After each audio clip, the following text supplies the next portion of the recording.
excuse me, Hammond City Council, public hearing agenda, February 11, 2025, 5:30 p.m. Roll call, please. Councilman Divatario. Aye. Councilman Leon. Present. Councilwoman Gonzalez. Present. Councilman Andrews. Present. Councilman Wells. Excuse me. Public hearing item number 1. An ordinance to increase fees for leases and services at the Hammond North Shore Regional Airport. Charles Warshers. This is an amendment to an ordinance that we originally brought to the council and the public several months back. Based on the feedback we received from the council and the public, we had another meeting on this matter with the Airport Authority Board where it was approved. We also, again, based on feedback from the council and the public, conducted an independent appraisal just to confirm that the amounts that we were listing were in line with the current values at the airport. That appraisal did come back favorably with these rates. There's a couple of attachments here. They're all part of one document, but the actual proposed ordinance, amended ordinance, is the first 2 pages. The fee structure is really captured at the bottom of the first page as displayed. And the last page rather, shows the ordinance that currently exists, which is a combination of an ordinance from 2001, which essentially set up the original fee structure. In 2015, there was an amendment that adjusted just the fuel flow charge and increased it to 15 cents. What we're proposing with the new language is reducing the number of fees down from 8 to 5. Basically, we're having a single tie-down fee. We're eliminating the use of the conference room fee. The proposal here is to increase the hangar rent per square foot per month to 31 cents. The lease fee, which is the amount that the city airport charges for new development on the airfield, is 21 cents, and that is consistent with the 2001 ordinance, which allowed for a annual CPI adjustment, which we've been inconsistent in applying. So this ordinance does a few things. It's intended to both simplify and clarify what the fee structure is. It updates it to 2025 numbers now. I will note that the 21 cents is still based on our original amendment, which was proposed last year. We haven't increased it any farther than we initially had projected. So this 21 cents is actually based on the CPI back in, I believe, June of last year. If approved, this would go into effect July 1st, so it would run consistent with our fiscal year as a city. That would give everyone additional time to kind of make adjustments if they need to. What else? I'm trying to think. I think that's pretty much it in a nutshell. If there's anyone here that wants to speak on this, I'm sure we'll open the floor to conversation, discussion. Okay. Anyone who got any questions or concerns on this particular ordinance? Step to the mic, please. Give your name and your city. You have 3 minutes. I don't even want 3 minutes. Ken Ross, City of Hammond, 610 West Thomas, but also on the airport board. Just wanted to speak in favor of this, of course. But the airport's done a lot of work, and what we're trying to do is get to be self-sufficient to the city.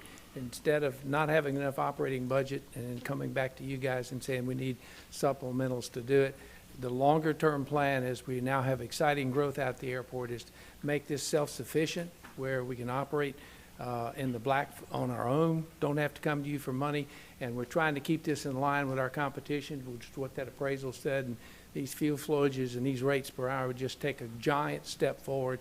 We got 3 major people wanting to build hangars out there right now. I think you're going to be excited with what's going on, so I sure hope you support this. Thank you. Is there anyone else? Anyone from the council? Is there any unreadiness before I move forward? Ordinance number 2. An ordinance establishing a temporary 180-day moratorium on the acceptance and processing of permits for off-premises signs and billboards within the city of Hammond, providing for variances, and providing a severability clause. Councilwoman Gonzalez. Yes, as I said in the introduction at our last meeting, I received some complaints about multiple new billboards being placed in the city, some complaints about the density of billboards, which made me ask how many permits there were. There were quite a few permits that had been pulled, and then ask what was our process for approving them and what did our UDC say. And looking at the UDC, I believe it's quite lacking in a way to control density and just oversight of them. I think there needs to be a discussion about what density we want of billboards in the city of Hammond. And since our introduction, I met with our new city planner, and luckily she has had quite a lot of experience in planning, and she was able to already pull a couple of examples and cite some specific things that she thought were lacking. And so I'm asking that we have a moratorium while we give, a 6-month moratorium while we give Planning and Zoning Commission, who meets once a month, time to review the UDC's very lacking requirements, and then give us some ideas on what they feel is sufficient for changes if those are needed. So that's it. Is there any, wait, I'm sorry, Sam, go ahead. Now, I'm all about, cleaning up the city with everything, with the architectural look.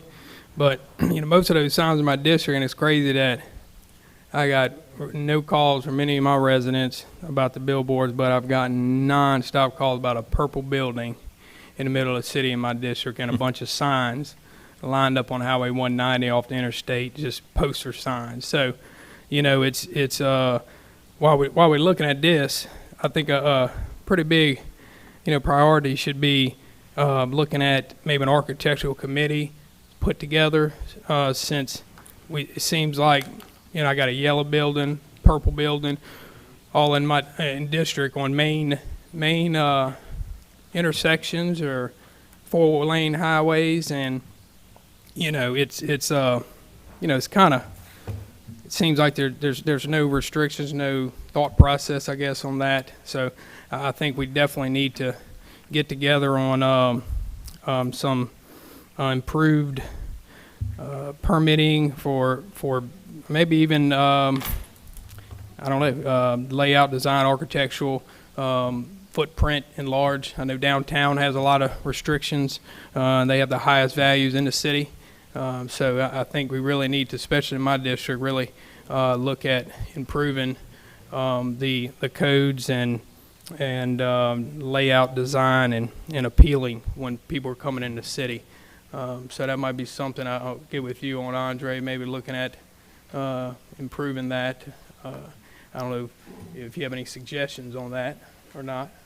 I mean, you raised the issue, you can certainly bring that to the Yeah. Planning and Zoning Commission, because they've got to make a recommendation before you make changes, so that might be something. We can also, I guess, bring it to them too. They Yes. don't have to make it. I mean, we can also bring it to them as well. So it might be something that I'd like to get with you on, since I've had a lot of complaints on choices of color, of bright, buildings and other signs that are eye level.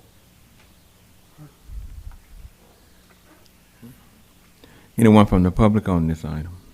Step to the mic, give your name and city, please. Sal Nicolosi, 3607 Highway 190 West, Hammond, Louisiana. I was down on I think it was University and 51. I see a lot of portable signs up different places. And even on 190, I mean, as people open up businesses or whatever, they put up a sign or a portable sign and move it from one location to another. So I've been concerned with that. And, I don't know too much about what this, what you have in mind, Carly, is just to, when you got a place of business and you got 4, 5, 6, 7 signs, I mean, it's kind of, a little bit, don't look too good whenever people come off the interstates. And it ain't just on 190, it's, it's all around. But, down on 51 toward University and further down too. And you know, I just think it's something that needs to be addressed like, you know, like you're trying to do. And anything y'all could do, I appreciate it. Thank you. Thank you, Sam. Is there any unreadiness before I move on? All right. Hammond City Council regular session agenda, 5:40 p.m. Roll call, please. Oh, I'm sorry, I didn't see you. Just step to the mic, give us your name and city, please. Hi, I'm Jean Voorhees from Hammond, Louisiana. I thought you were still talking about the last issue. I was waiting to slip in. I can't stay for the meeting, but I did want to bring up an issue regarding the section of the agenda under the introduction of ordinances, section 7, the second one. That has to do with an ordinance approving or rezoning. Do you see that? From RM2 to MXC. And that plot is on Range Road. And as far as I'm aware, that section of Range Road is the boundary for the Iowa district. And I live in the Iowa district. And I was concerned about this rezoning suggestion from RM2 to a mixed and commercial. Is the Iowa district no longer applicable in that area? That's on Range Road. Range Road is the eastern boundary of the Iowa district. Would you like me to answer that question? I think I can answer that question. I appreciate it. We aren't there yet on the agenda, but to your question, this property is split zoned. Part of the property is zoned RM2. The majority of the property is already zoned MXC. This seems to be a holdover from older plats from the city. That's not allowed. It shouldn't be split zone that way. So the property owner had approached us about cleaning that up. We'll see if you were able to watch the meeting when you get home. If you can't stay, you'll see images. They're uploaded to the city's websites. You'll see what's happening. We're just basically trying to correct an issue with that split zoning that should exist. May I suggest that if you're going to clean up that you clean it up in the direction of the more restrictive zoning rather than going toward the MXC? One issue that we've been dealing with repeatedly in the Iowa district is encroachment. You know, you've got 4 boundaries, and little by little, the very edges get chewed off. Well, this one is very close to the business area, and this one already is next to something which is commercial, and it's just closing in. If we had a great big fancy subdivision, we would have all kinds of rules and the homeowners associations, but this is just a community of small residential homes, and we feel very protective of our district. And, you know, it's not fancy, it's not expensive, but this is our neighborhood, and that district was put in place to protect the single-family nature of that community, that little area there. So I just bring the concern to you as a resident of the Iowa district that I find it very disconcerting that if you've got a plot which is within the Iowa district, and perhaps one part of it having grandfathered in, I don't know, but the fact that part of it is in a much looser zoning, I would be very distressed at the idea of fixing the problem by making both of them in a zoning which is not appropriate for the Iowa district. Well, you brought up a point. I know it's later on in the agenda, but when I was looking at the map, I saw it on earlier today. It's pretty much surrounded by restricted residential, and you got this little piece of commercial that was in there that was probably put there rezoned, I guess, at some later date when they wouldn't have put the map with, you know, RM2, RM3, whatever it was, and having like a little piece of commercial between it. So I mean, somebody must have got a variance and put it in there, but you know, it's kind of surrounded by, you know, the residential zoning on there. So I understand where your concern may be. Encroachment. I'm not really familiar with that, you know, area as much, but on the map, everything is orange and it's, you know, residential. Then there's a little piece that I know there's a problem because half of it is zoned commercial and the other half isn't, but it's still right smack in the middle of all the residential. So that It's could be a within the concern Iowa depending on what's, you know, maybe going there, you know. Well, the other thing I want to point out too, this is just the introduction tonight. The actual public hearing and vote won't be until the next council meeting.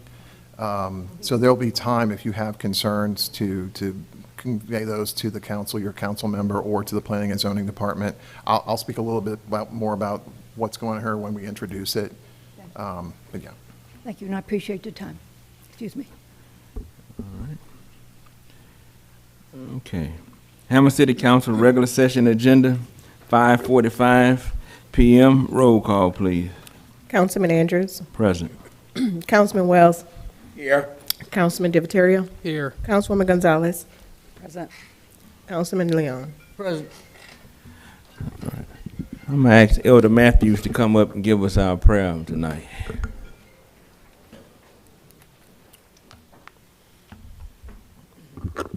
Gracious Father, we come to you once again in a moment of prayer, asking you to be with us as we conduct the business affairs of this great city of Hammond. Lord, continue to watch over all of this administration, our mayor, and the council, all the citizens of this city. Lead us and guide us. In Christ's name we pray. Amen. Amen. At this time, I ask that all veterans and active military please render the proper salute. I pledge allegiance to the flag of the United States of America and to the republic for which it stands, one nation, under God, indivisible, with liberty and justice for all. At this time, I ask for approval of our January 28, 2025 minutes, please.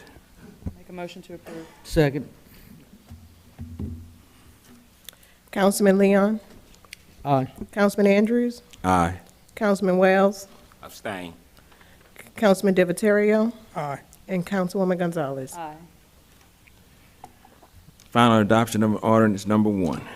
Final adoption of an ordinance to increase fees for leases and services at Hammond North Shore Regional Airport. Charles? As stated during the public hearing, this is a measure to update the fees for services at the airport to 2025 numbers. Also simplifies things.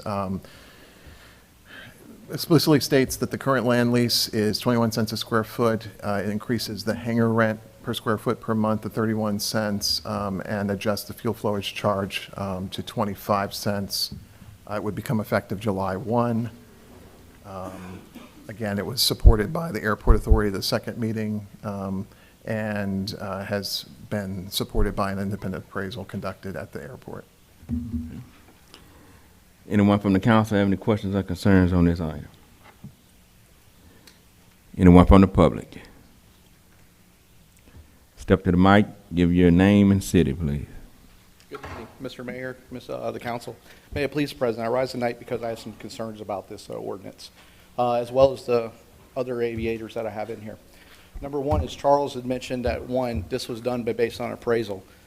Charles, could you please enlighten us as to what the appraisal came out to be, because it has never been put at the airport? The appraisal, I mean, we could put it online if that's what you're Do asking. you know the amount it came back at? It just confirmed that these amounts were within line with the property values. So we don't know the actual number.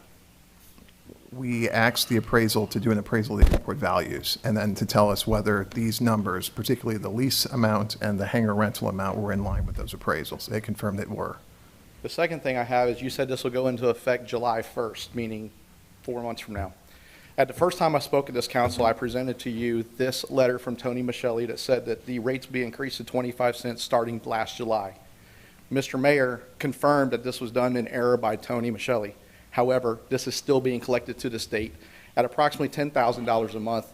Somewhere around $70,000 so far has been collected without this council's approval, not to include all the extra fuel that was done by the air show. The next thing is you keep bringing up this appraisal. I have with me the Federal Register. It talks about airport fees, approximately 7 pages in length. I also have USC Title 49, 47107, 11 pages it talks about it. And the most important document, FAA Order 5190.6 Bravo, 473 pages on setting airport fees. Do you know how many times appraisal is mentioned in these documents? Once. It's mentioned once. It says appraisal is used to set fair market value, and that's how you adjust non-aeronautical rates. It's mentioned 273 times that aeronautical rates are based on actual cost of the airport. And several times in here it says that the airport should not seek a fee structure which would generate a surplus that exceeds the cost of the airport. Do you know what the current cost of the airport is? I don't have that number in front of me, no, sir. Well, I just happen to bring it. Based on this year's budget, the current cost of the airport is $562,000. Of that, The current flowage fee, which would be correct, would be 15 cents, which would generate $180,000. And the current rents is $254,000, which would generate $434,000 in revenue. However, that brings us to a shortfall of $128,000. Do you know how much, if this ordinance was approved tonight, how much revenue we would generate? I don't have that number in front of me. Based on a document I requested from the city about the current fees, I went ahead and calculated that for you. The flowage fee would go to $300,000. The proposed land fee would go to $567,000, which would bring total revenue to $876,000, which would generate a surplus of $324,000, some 225% increase of what we got. Exactly. Yeah.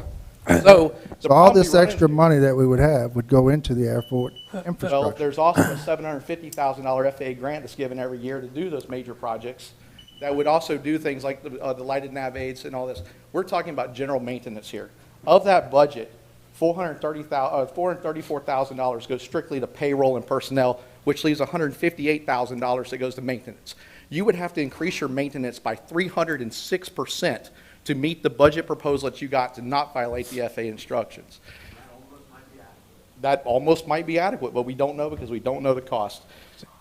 So let me ask you real quick. It seems like Chris, is it Chris? Yeah, Chris, it seems like he has a lot of knowledge. Have you ever gotten with Charles administration beforehand to discuss? Seems like you know a lot to where maybe they It's could. interesting you said that because in November, I talked to the mayor at the airport board meeting and I pointed out some things that I saw that was not in the budget, some things that I saw we could increase. And the mayor asked me to work with Charles. I got with Charles, which many of you already know because I told you at other board or council meetings.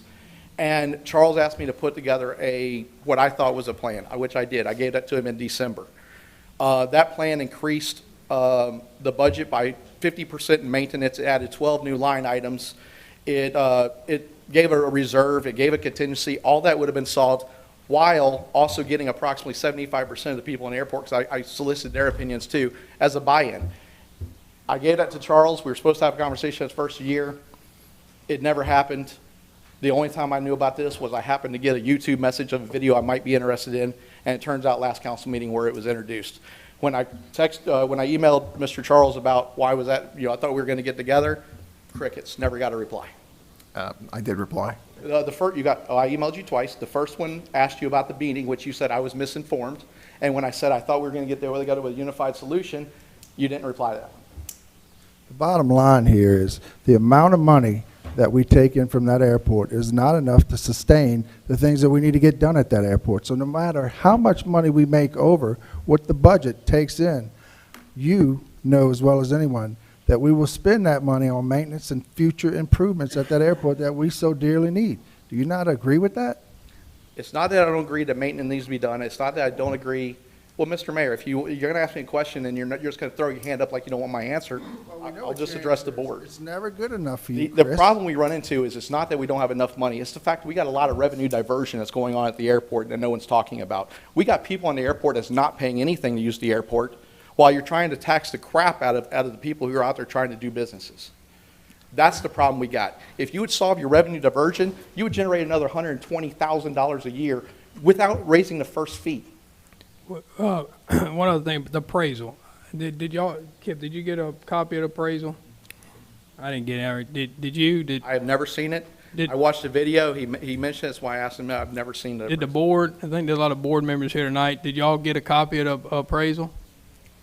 Yes, we did. Okay. Okay. All right. The biggest problem that a lot of the aviators that I talk to with is the fact that it seems like a lot of us our fees are being raised, but the people in the airport who's not paying for use of the airport seem to get away skate-free. Who's not paying for the airport? Well, let's go into a few of them.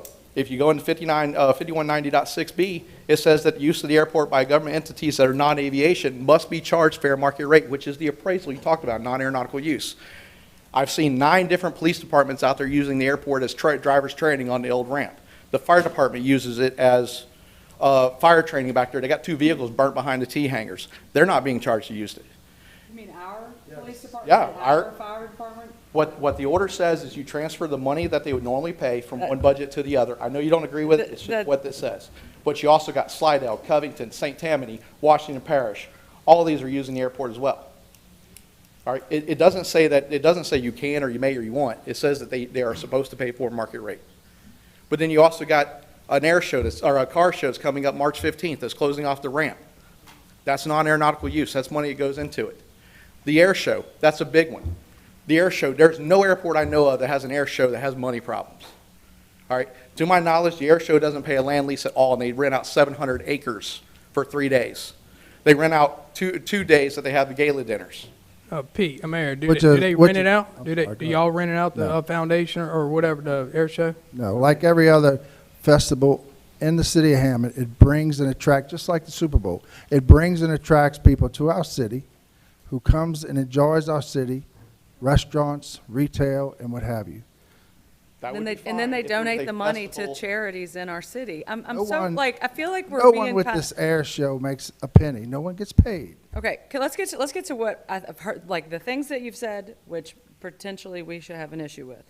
You're saying the rate should be based on, so you shouldn't generate a profit. Just looking at the budget that's online from last year, airport income was 427,000, expenditures were 562,000. Leaving 128,000 short. So we need a lot more money.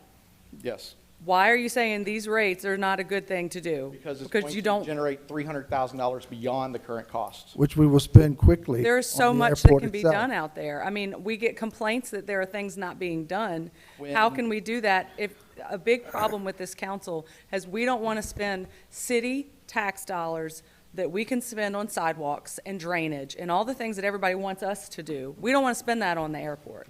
The whole idea is to use the money from the airport to fix the airport. This gives us money to do that. Why is that a bad thing? It's not a bad thing, and I 100% agree with you. However, when I got with Charles with that whole thing we started to do, I sat down and I looked at every cost line item out of the budget.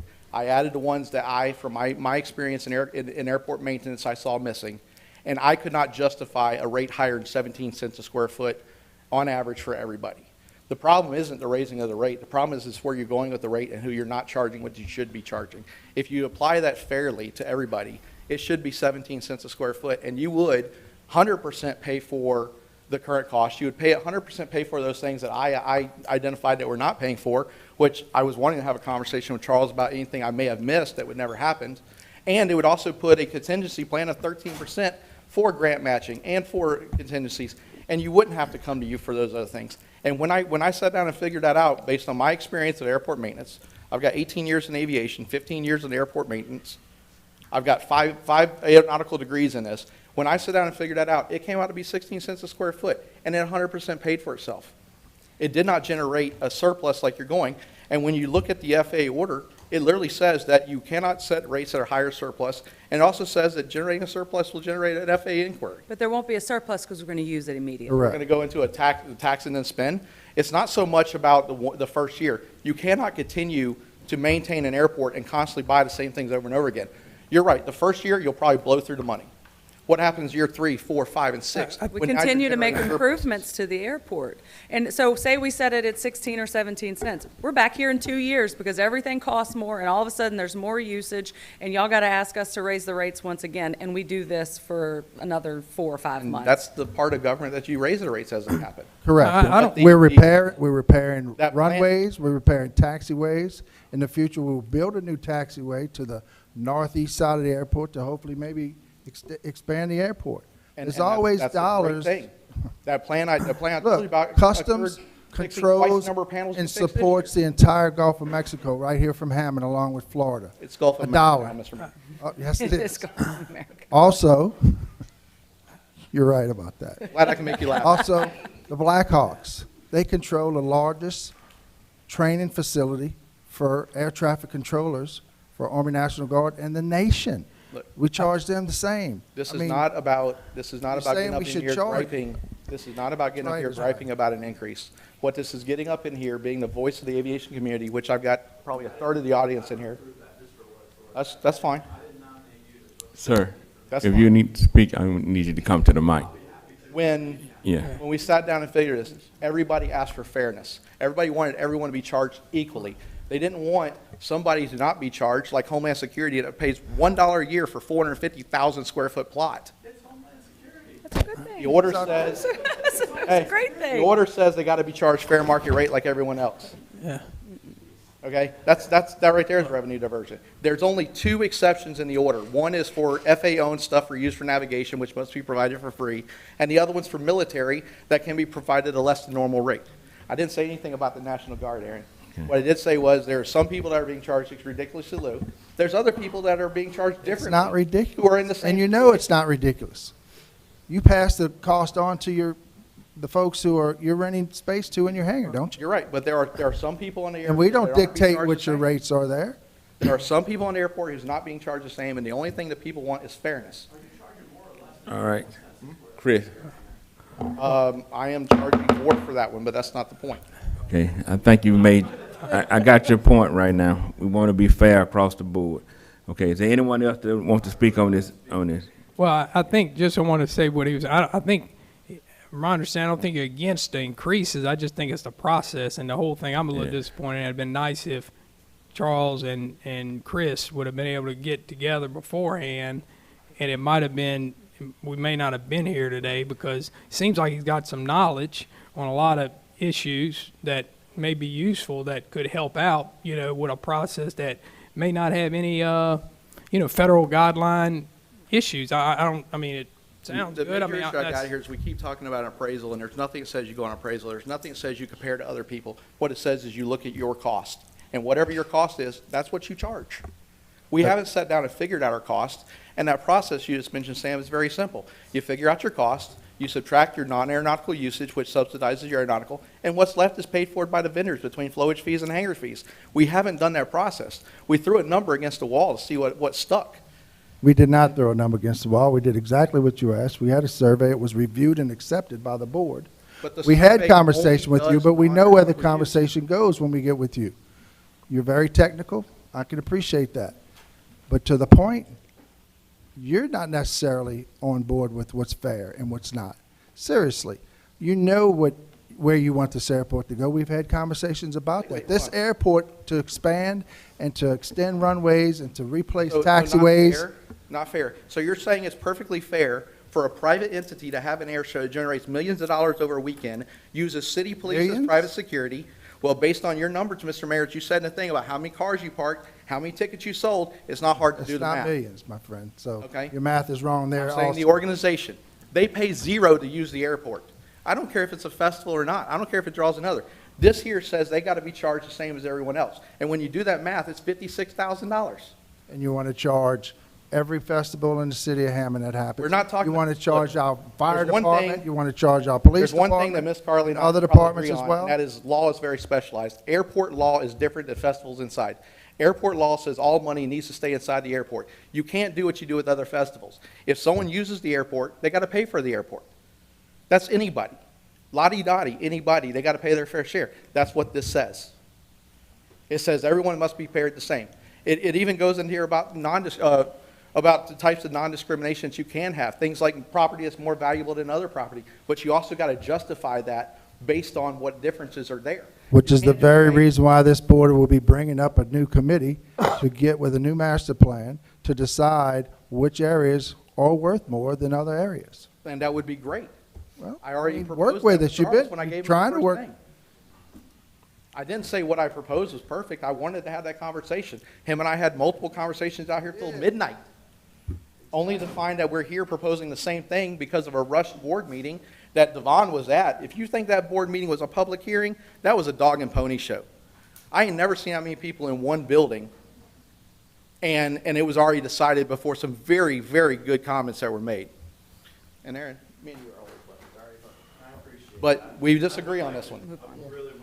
Now, Aaron's going to tell you that 31 cents ain't Wait, let him, Let him please talk. let He can say him. that. him talk. Yeah. But the point of the matter is, it's not what 31 cents is, it's what is your cost. All right, Chris, I got you. Thank you. So, I'm Aaron Pierce. I have Pierce Aviation. I've been at the Hammond Airport for 17 years. I also operate a number of other airports. I've got... Mr. Pierce, is that red or green light on? It is. Okay, thank you. Talking. Yeah. Talking to the mic, yeah. Hold on. I'll do that. How about that? That's better. Okay, so I'm Aaron Pierce. I own Pierce Aviation. I've been at the Hammond Airport for 17 years. I also do business at other airports.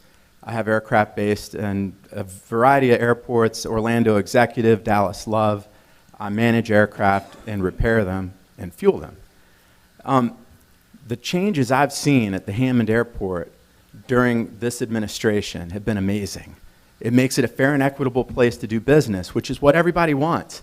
You can adjust pricing, but you can't give somebody the security to build a multi-million-dollar facility on property that the city owns and a lease and have an expectation for being treated fairly without having firm rules and a reasonable lease rate. Now, when I started out there, it was Mason Foster was mayor, and he was a great frickin' guy. I don't know, y'all probably all know Mason. But he was a pilot too. But he was pro-growth for the airport. But when I got there were leases at a nickel a foot. There were leases at 20 cents a foot. There was one at like 36 cents a foot. It was all over the place. There was a competitive bidding process in order to build things. One time I went to the airport authority meeting. In fact, I think this was the last time I sat through an entire meeting. They argued for an hour over where to put a dumpster. Okay, I'm a businessman. I'm trying to make money. None of this, the political stuff doesn't make any sense to me. So when Pete came out there and he started, particularly when he got Tony Michele involved, having a fair and equitable process and setting a standard lease rate makes a world of sense to me, and it makes it a lot easier for business owners like myself to invest in the Hammond Airport. Now, some of the problems I'm having at the Hammond Airport are infrastructure issues where they can't afford to do the repairs on the facility that's already there. Now, you can apply for funds from the federal government, and they get it. But there's a lot of things that break out there. If you guys want, come out to my facility, and I will take you to the taxiway adjacent to it. I'm running $7 million jets over cracks and holes every day on Taxiway Echo. It's bad. And every time we damage a tire, it costs the aircraft owner $2,000 to fix it. You don't want to give people a disincentive to do business at the Hammond Airport. And it makes it easier for people to invest in the Hammond Airport when I see that the city's supporting it and being fair and equitable about it. Now, I'm just one guy, but I don't know, Pete could probably tell you what percentage of the airport income I equate to. I'm one of the larger operators at the airport. I'm completely in favor of these rates, and I think they're very reasonable. So, and it also, all of the changes that they're making in order to, if you really want to be pro-business, you come up with ways to make things easy for people. If a guy wants to build a hangar, he should be able to walk into the airport authority office and be handed a packet that says, do this, then this, and this, and here's where you can put it. All of that would make a lot of sense, and we haven't had that before. But you can tell we have it now because of all the new development out there. I mean, gosh, I own a fixed base operator. It's kind of like a gas station for airplanes. You know, soon we're going to have 3, and I think Chris, he applied to be a 4th one. That's what somebody was telling me today. So it's unheard of to have an airport this size with 4 commercial operators. It's awesome. Hammond's really hitting it. And I think that these rates are very reasonable. So, and I'm not all that fond of going to meetings. I came here just because I didn't know if anybody was telling you this. And you deserve to know. The Hammond Airport's being run very well right now. So I'm pleased, and I don't intend to go anywhere. Thank you. Mr. Chairman, Ken Ross, Hammond again. On the airport board, I just want to speak to some of these things. The FAA are the people who administer the federal rules about airports. Mr. Ross, speak in the mic, please. Mr. Ross. The FAA is a federal agency that administers the laws about the airport. I rise to that because we had a recent audit. That audit addressed 2 major issues. One of them was standardizing our lease rates and getting this conversation going. And the second thing was that we needed to raise our income because we were running at a deficit. They didn't say one thing about you charging too much out here and you're making a profit and everything. Maybe that will be one day, and I'd love to sit in that conversation. If you're in here, we're making so much money with our rent rates at the airport, we can't spend it. But I'm telling you what we're dealing with at the airport. We have hangars that belong to the city we can't get people on top of because they're unsafe to walk on. Do we have the money to re-roof those city-owned properties that are going to be rented at just 31 cents per square foot per month? No, we don't.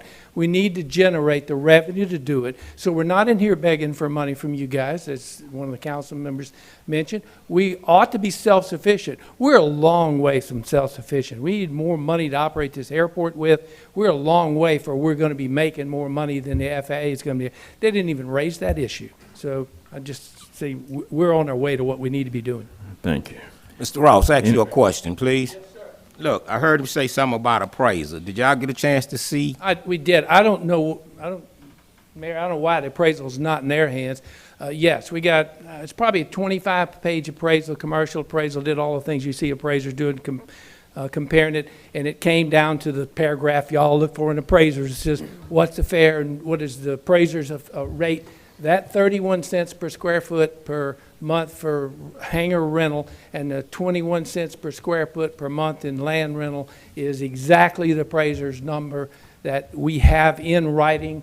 All of us should take the fault that you haven't seen that, but yeah, we got it. I have it on my email. I could, if you're going to be meeting here for a while, I can print it and bring you a copy. But that appraiser was, I don't remember the appraiser's name. It was a certified commercial appraisal. Those two numbers, he didn't deal with the fuel flow thing. It was just the rental rates. Those are his numbers out of his appraisal in writing. So did y'all get a chance to show it to the guys that's leasing the property out there? Yeah, we haven't had any. I heard one of your speakers apparently is nobody else. We got, I tell you, to tell all the new people that want to lease property from us, we have 3 proposals for approximately 30,000-foot hangars. None of them have any problem with this. You don't see them standing here and saying, I don't want to build this building because of the 21 cents per square foot per year. No, they're all okay with it. I know of nobody else complaining about the rates. And the people that are spending the monies don't seem to be. So yes, that appraisal, they have seen it. That was all brought up at the last airport board meeting. We knew it was coming for the council. That's why you see 3 airport board members here. We just wanted to know if you needed to know anything about what we're trying to do. So I heard your speaker. I don't agree with most of what he said. It's kind of jailhouse lawyering for airplanes is what it sounded like to me. But the FAA does not seem to have a problem with us. Mayor, have you heard anything from the FAA about any of these problems? All right, thank you, Mr. Ross. Appreciate it. All right. Any other questions from anyone on the council? Can I rebut to something you said, please? Thank you. Pleasure of the council. Make a motion to approve. Second. Councilman Divatario. Aye. Councilwoman Gonzalez. Aye. Councilman Andrews. Aye. Councilman Wells. Abstain. Councilman Leon. Aye.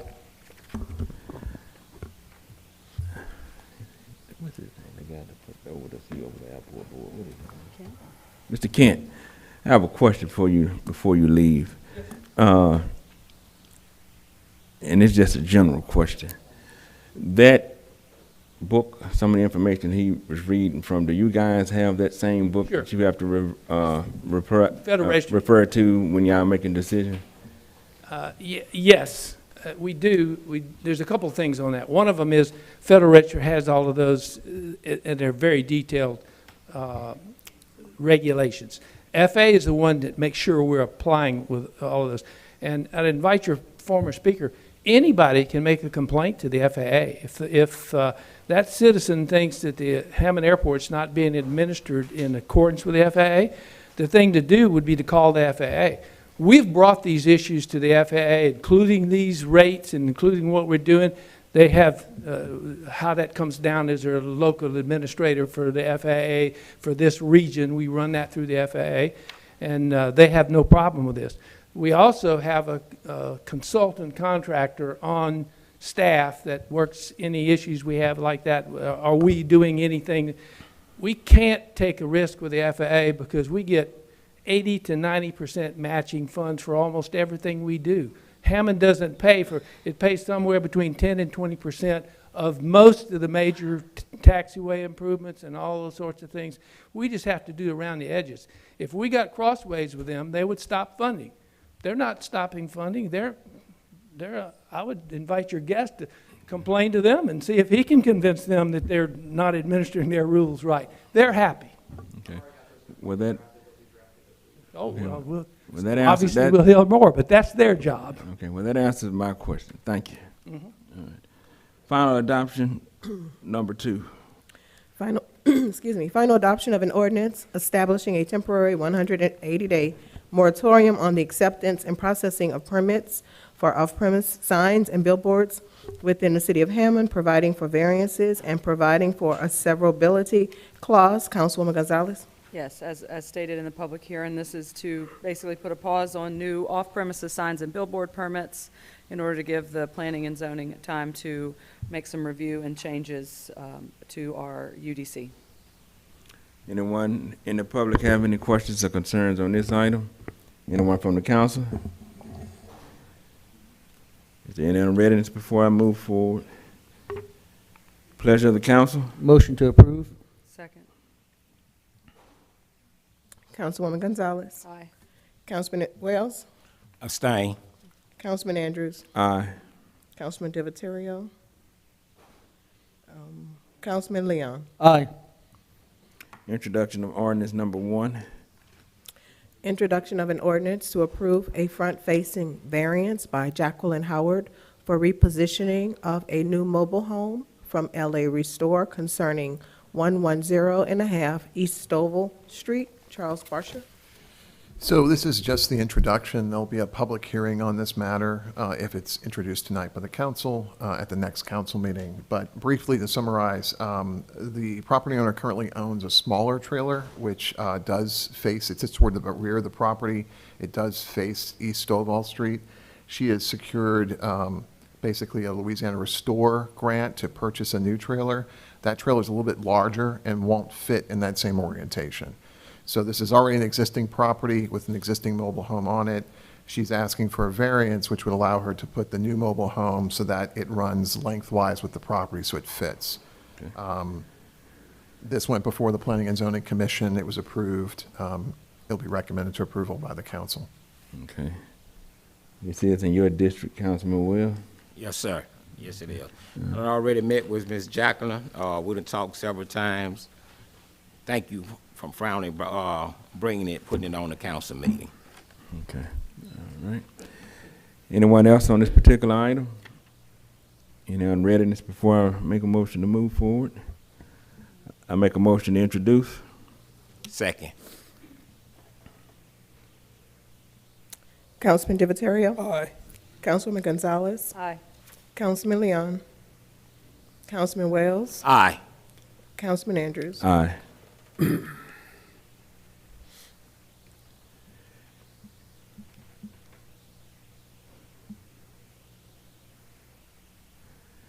Introduction of ordinance number 2.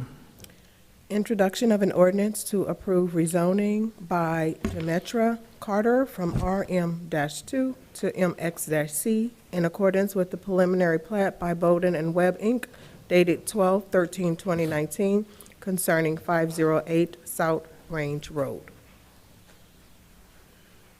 This is the one that was briefly discussed earlier. I think the image that's up kind of paints a pretty good picture of what's happened. For whatever reason, and we went back to city plats from the 60s, this split zoning is present even then. For some reason, the property is mostly commercial, and there is a portion of the property that is residential. Likely what happened is at some point in the past, before the 60s, the property was a larger parcel that was divided, and somehow it ended up in this split zone configuration.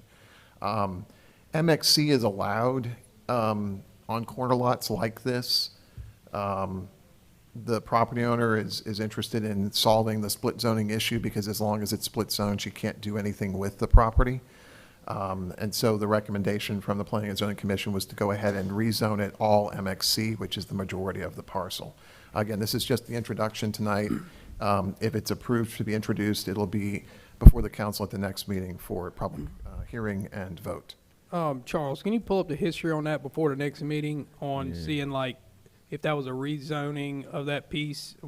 How did it get like that? So get the history of whatever on the records. We went back as far as we could go. I know I did some research on it. Our planning department did some research on it. We had our GIS tech do some research on it. What we were able to find is as far back as the 60s. The next step would be to go to the tax assessor and see if there's anything available beyond that and doing something with it, that she's brought it to our attention to, how do we resolve Well, yeah, this something issue? odd happened with that. That's not how it had normally set up, so I would like to get some information on that for the next one. The current property owner, this property was recently sold. Do you know, Charles? No, I don't believe so. I think it's a family property that's come down. Okay. So this is in my district, so I've been having a lot of questions about it, so it's gonna be a lengthy conversation. I can tell you that right now. And I'll go ahead and introduce it tonight, but I don't know how much. I have a question, just because it kind of pertains to the Iowa district. Yeah, 'Cause with the I just overlay. checked it, it is in the overlay. Right. And Andre, I had mentioned to this regarding a different property that was MXC within the Iowa, and whether the Iowa overlay restricts commercial. And I think we need to be prepared to know the answer to that whenever it's time to discuss this for public hearing. Because if it does, if Iowa restricts the commercial build and what can be done there, no matter that it's commercial or not, then it's kind of a non-issue. Correct. Yeah. So the Iowa overlay district would prevail over general zoning. Now, you're just talking about zoning. Iowa district would be how you use it, which you can build on it. Yes, but I'll look at that for. Thank you. Is there anyone else on this item? You step to the mic, please. Give your name, your name and city. I'm Gwendolyn Carter, and I have one question before my sister, who is the property owner, comes forward. The lady that was here earlier that said she couldn't stay when she came in, she reached out to you. I guess she lives in your district. Oh, that's the first time she ever said anything to me about it. It wasn't, she lives in her Do you district, know but anything it's the about Iowa she overlay. is an adjacent property owner? Is her property adjacent to the property line? Where is her residential location? It's within the Iowa district, which is the overlay. I mean, I don't think I should tell you exactly where she lives, but it's not within these few blocks. But she lives within the Iowa district. It's not, correct? It's not bordering the property. Correct. Are you saying Iowa? Iowa district, so it's an overlay, which basically provides you're supposed to only have single-family residence. It prohibits multifamily housing within certain boundaries in this neighborhood. And so this property is within the Iowa district overlay that controls certain aspects of building. Okay, but it's presently zoned part multi-residential? It's presently zoned, MXC is mixed commercial, and RM2 is residential. Pretty So much it is, surrounded, the just majority of surrounded. the parcel is mixed commercial. And there are other examples within the Iowa district of that same zoning, usually on a corner lot. Okay, what's directly across the street from it? That's Outside- parish. That outside has city nothing to do with the limits. city. We can't control outside city limits, or our zoning doesn't control outside city limits. Okay, well, from what I'm seeing on the overhead, it's predominantly MXC. The lot is, your lot is. Yes. Yeah. Which is zoned for what type of That's mixed-use commercial. mixed commercial? Yes, yes. So the recommendation from the Planning and Zoning Commission was to zone the entire parcel MXC, mixed-use commercial, because the majority of the parcel already was that zoning. Right. Basically grandfathering it in. Right. And then, like I said, there are examples of other mixed-use commercial in the Iowa district. Okay, because it cannot exist being both. Correct, That's my understanding. correct. Okay. I'll. It could, my you just sister's can't do property anything on the piece that is RM2. I mean, you can leave it. It's There's nothing a that- single parcel that's actually split zoned. That can't be. Right, but you can have certain things in RM2 and MXC with it, like a house. You can put a house there. You don't need to rezone it to put a house there. You can't put a duplex there, it's Well, in the overlay. Technically, you're correct. I think the issue would be that if we were permitting any type of construction on Right. the parcel, No, I we get- would want the entire parcel to be zoned one It thing. definitely needs to be cleaned up. I just would like to know a little more of the history on it, because it seems like there's an error in there. I mean, maybe it needs to go back to RM2 or whatever. I mean, I'm not saying that's where I'm leaning at. I'm just saying that who's to say it needs to go MXC or RM2? The majority I'll of be it's over at residential. So I'll I be over mean, at the planning department tomorrow. yeah.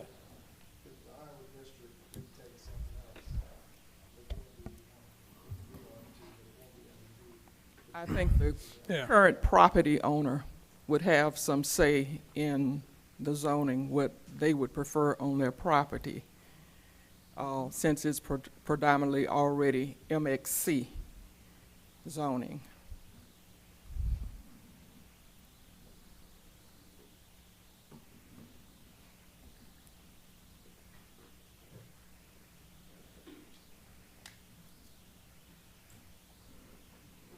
Good evening.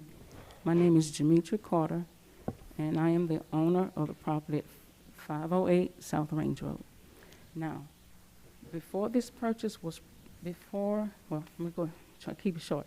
In 2019, in the process of purchasing this property, I was told by the Planning and Zoning Committee that I would have to zone this piece of property one or the other, and it would be my choice the way it's zoned. It's 2025. An issue came up again about this property, and the Planning and Zoning Committee is telling me the same thing that they told me in 2019. Okay, so I have thought about this, and I have made my decision, and I have spoken with Mr. Charles about my decision, okay, that all things be done decent and in order here. So I'm only following what I have been told from 2019 to now. And we do have Mr. Ron Matthews in here. He might want to speak on it, give us a little insight of what's going on.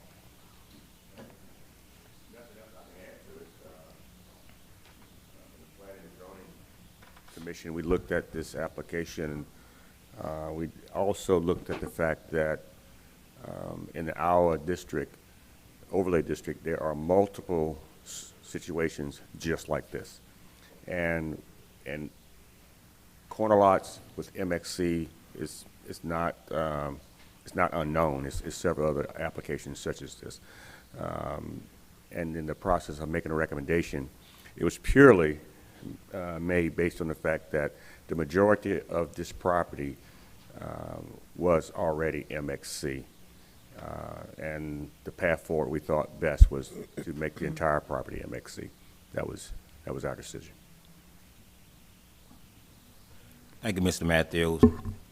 And Ms. Carter sat there and said in 2019, the planning and zoning told her the same thing as, I'm gonna say, in December, right? They told you this again in December of last year, or when did they tell you this again? The 2024. Okay. Okay, recently, okay. Because what I'm saying is, we're going back and forth, and it is in Councilman Kip, this in your district, right? That's right. So you all need to reach out to Kip, and y'all get a good understanding of what's going on or what's taking place, and we could go from there. So I think you did say you're going to introduce it tonight. Yeah, I said I was going to introduce it. Like I stated, when she made the comment about Miss Jean coming up here, that's the first time I ever heard Jean say anything about it. I'm talking about the people that right there by Macedonia Church, right there on that street. I received several phone calls from them asking questions about it, and I told them I would probably have a better answer for them tonight. So I got an answer, so I can take that back to them, because they're mainly concerned, because that's right there in that area, from Macedonia on back, the houses right up in there, in that little area. I'm using Macedonia as a point of reference. I understand that. But with a church being inquisitive, church might be concerned about bar rooms or something like that coming up, something disturbing in the neighborhood or something like that. It wasn't the church. It's not even about developing anything like that or anything. You know, we're going basically on the predominant zoning that has been like that for years. It's more than half of the property. What we've been told by planning and zoning in 2019 and in the latter quarter of last year when we met with planning and zoning and being told that it could not, shouldn't exist like this, but the owner would have to decide how, or what her preference was in the zoning, okay? So this is what I'm talking about. But let me be clear on what I was saying. I was using Macedonia Church as a reference moving back forward in that area, that whole area right there. Nobody from the, well, let me say it like this here. Some members that go to that church that live in that area have said something, but the church per se with the pastor, anybody, no. None of them has said it. I was using it as a point of reference moving from that point around that area. I just used Macedonia because everybody knows that little quadrant right there. I understand that. Yeah. But I But don't think you that said fur something- back- I don't think that fur back anybody is affected by this. If the property owner wants it zoned MXC, I don't think they're directly affected by this. It's, you know, we're on a corner there. It's Right. vacant. They had questions about it is what I'm stating. I understand. Right. That's all I'm stating. I understand, but I'm looking at the physical location and what's around it, the environment around it and everything. I'm looking at everything, Mr. Andrews. And then I'm also looking at what the situation is with the zoning and everything, you know, and what the city is saying about it, you know, plus the property owner being told that she has the right to choose to make this one zoning and not split zoning. You know, this is better for everybody. This is better for the city, it's better for the property owner, everybody.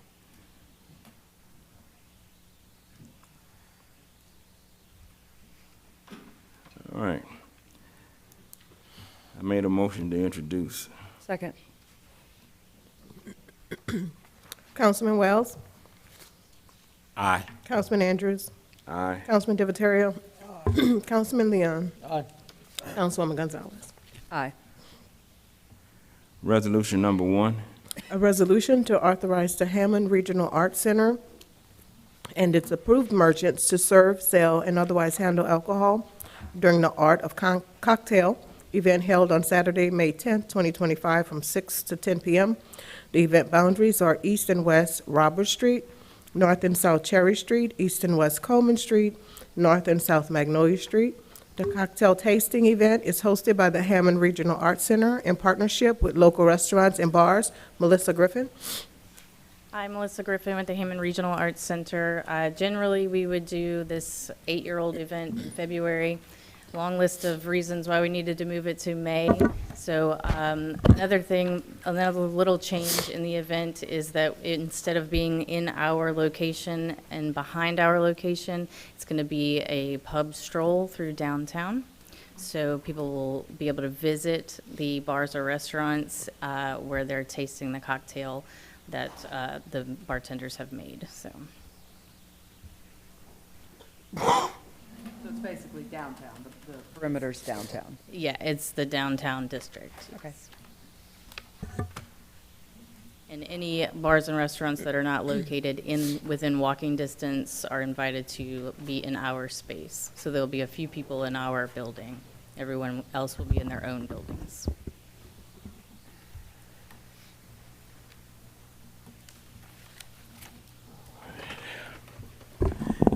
Anyone else have any questions or concerns on this particular item? Then on readiness before I move forward. Pleasure of the council. Make a motion to approve. Second. Councilman Divatario? Aye. Councilwoman Gonzalez? Aye. Councilman Leon? Councilman Wells? Aye. Councilman Andrews? Aye. Resolution number 2. A resolution to grant a waiver of the City of Hammond's open container law to Hammond Regional Arts Center during the cocktail sampling event, Art of the Cocktail, on Saturday, May 10, 2025, from 6 p.m. to 10 p.m. The event boundaries are East and West Robert Street, North and South Cherry Street, East and West Coleman Street, North and South Magnolia Street. The cocktail tasting event is hosted by the Hammond Regional Arts Center in partnership with the local restaurants and bars. Melissa. I should point out too that like all of our other events, everyone will be, yes. Oh, I'm sorry. Should I get closer? Yeah. Okay. We will ID and wristband everyone who's participating so that they can be identified. And we'll also give everyone instructions that they can re-ID anyone they think they need to as the event goes on. Anyone from the public have any questions on this item? Anyone from the council? Any unreadiness before I move forward? Pleasure of the council. Motion to approve. Second. Councilman Divatario? Aye. Councilman Leon? Aye. Councilman Wells? Aye. Councilwoman Gonzalez? Aye. Councilman Andrews? Aye. Thank you. Thank Thanks, you. Melissa. Resolution number 3. A resolution to authorize the Hammond Ponchatoula Sunriser Rotary Club to sell, serve, and otherwise handle alcohol, beer only, on Saturday, February 15th, 2025, from 10 a.m. until 3 p.m. for the chili cook-off within the downtown parking mall east of railroad tracks and bound by West Morris Avenue, South Cate Street, and Hanson Crossing, and the grassy area bound by Hanson Crossing, Cate Street Seafood Station, West Coleman Avenue, Southwest Railroad. John Gurin. Yes, so this is our 5th annual chili cook-off. Crossing fingers that weather looks great. You know, this is mainly an event for cooking. Rarely sell much beer and alcohol. I know that's on the next line, but yeah, we're only operating in the grassy area with the construction of the new pavilion, and then the portion of Hanson Avenue in front of the front entrance of the mezzanine for our operations purposes. We use the mezzanine there, a great sponsor, to allow us to bring in our judges for our blind judging. Anyone from the public on this item? Anyone from the council have any questions? Any unreadiness? Make a motion to approve. Second.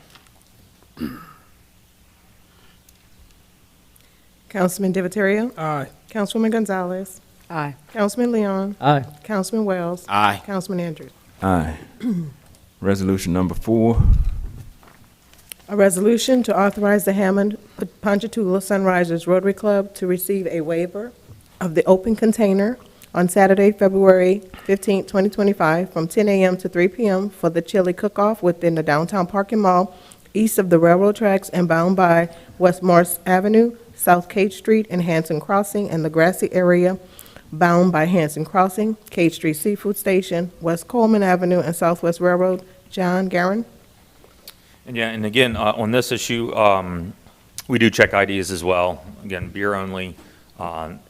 Past few years, we have not sold maybe a 6-pack of beer, but again, it's, hopefully with good weather, the public shows up. It's a great event. Mr. Andrews has been a judge in the years past, so hopefully we didn't hurt you judging all that choking. But again, yeah, this is just a small fundraiser that our small club does, and it's that's it. All I would say is the chili wasn't as bad as the wing contest I did one year for the Strawberry Festival. Anyone have any questions or concerns on this item? Anybody from the council? Any unreadiness? Make a motion to approve. Second. Councilman Divatario? Aye. Councilwoman Gonzalez? Aye. Councilman Leon? Aye. Councilman Wells? Aye. Councilman Andrews? Aye. Thank you. Thank y'all. Resolution number 5. A resolution to ratify and award bids received 1/30/2025, excuse me, for sidewalk improvements, FY 2025, project number 42012503. Jay Pittman? Good evening, y'all. Good evening, Jay. What we have before y'all is to ratify and award sidewalk improvements FY '25. As y'all can see on the bid summary, you had a lengthy list of bidders. Low bidder was Alfaro Brothers Concrete Construction LLC in the amount of $365,566.00. I would recommend award to that contractor, Alfaro Brothers, in the amount of $365,566.00. All right. Anyone from the public have any questions or concerns on this item? Anyone from the council?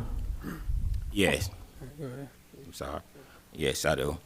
Mr. J and I, we talked earlier on Natchez Street.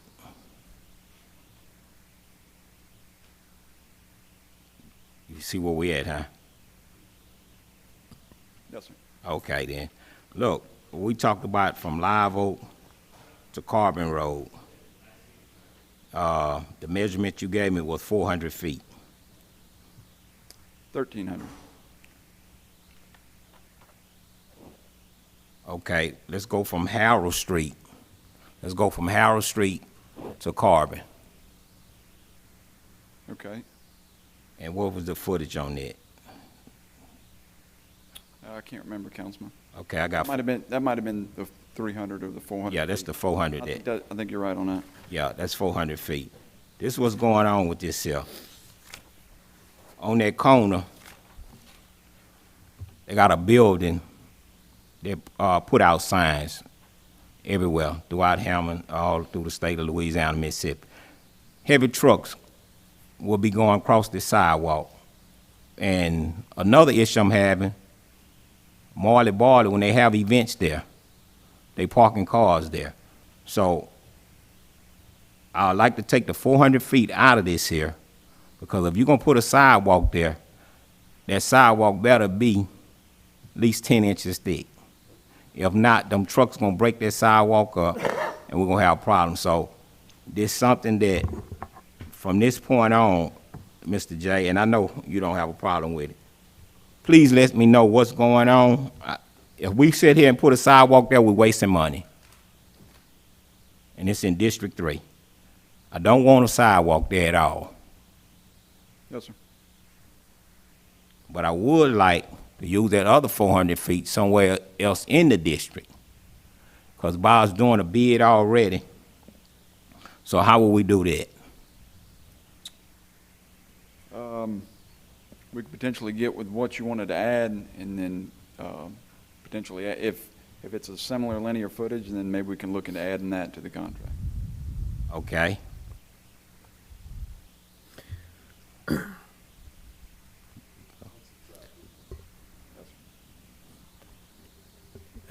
I was looking at this. Can you that? I mean, I guess I looked past where, but the west side of Z Mary Park, where is that, in the woods? I'm trying to understand, where's that sidewalk going over there? It's along the canal. That's the west bank of the canal. We're going from Stanley up to, or that's First Street up to the Michael J. Kinney Center. Okay. Yeah, it connects the back neighborhood to the Michael J. Kinney Center.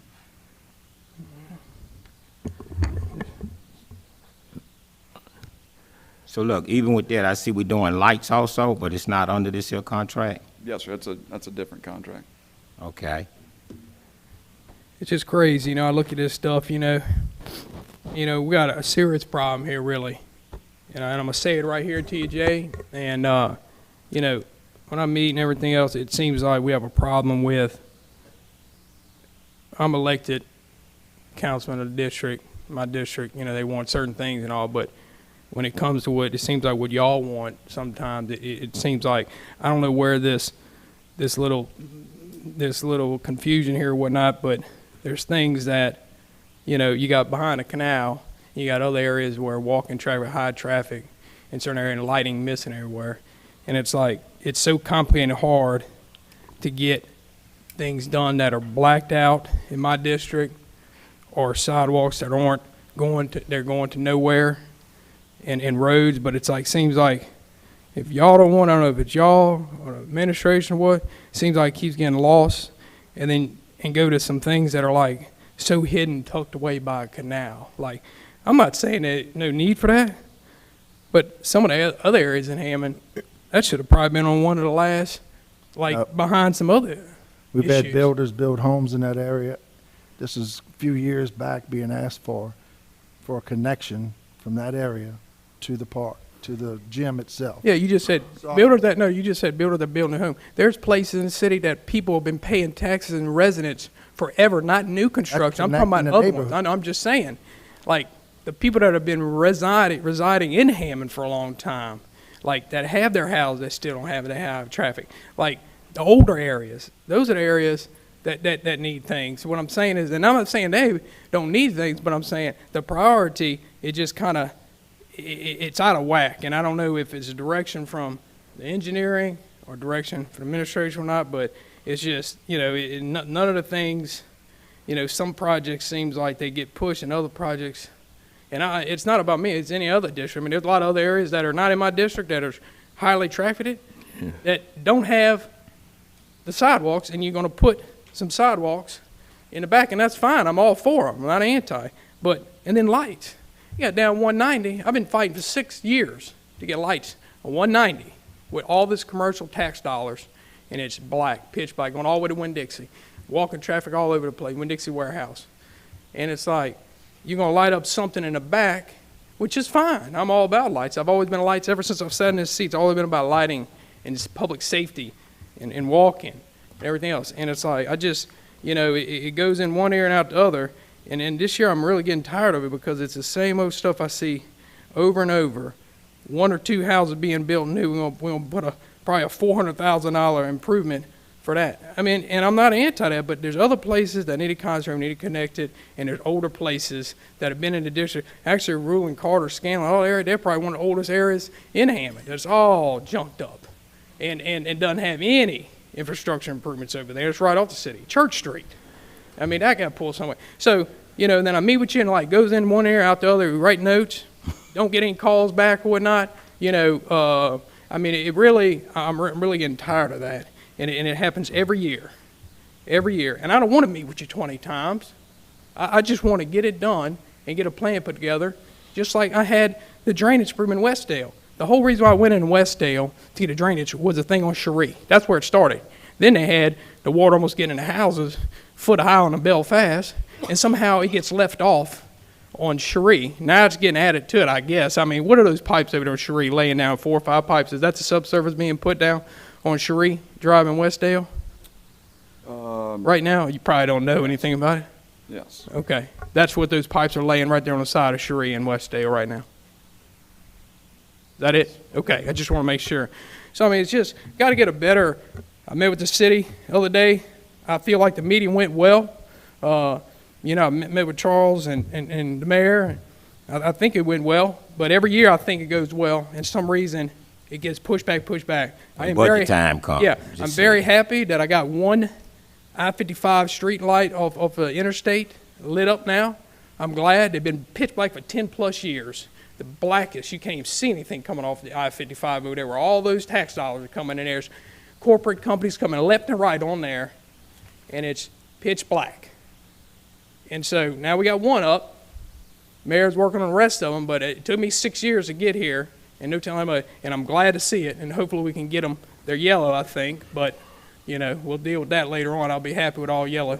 But, it's just crazy, man. I just don't even make any sense, some of this. But I'm glad to see them done. Maybe one year we'll get it taken care of. But that's all I wanted to say because, I write notes. Chuck don't write any notes. You write notes. I was very happy to see that you wrote some notes that time. But hopefully we can follow through with some areas in my district this year coming up. Sure. Okay. So, go. So Andre, well, go ahead, Devon, because you might be hitting where my question. Might be. Okay.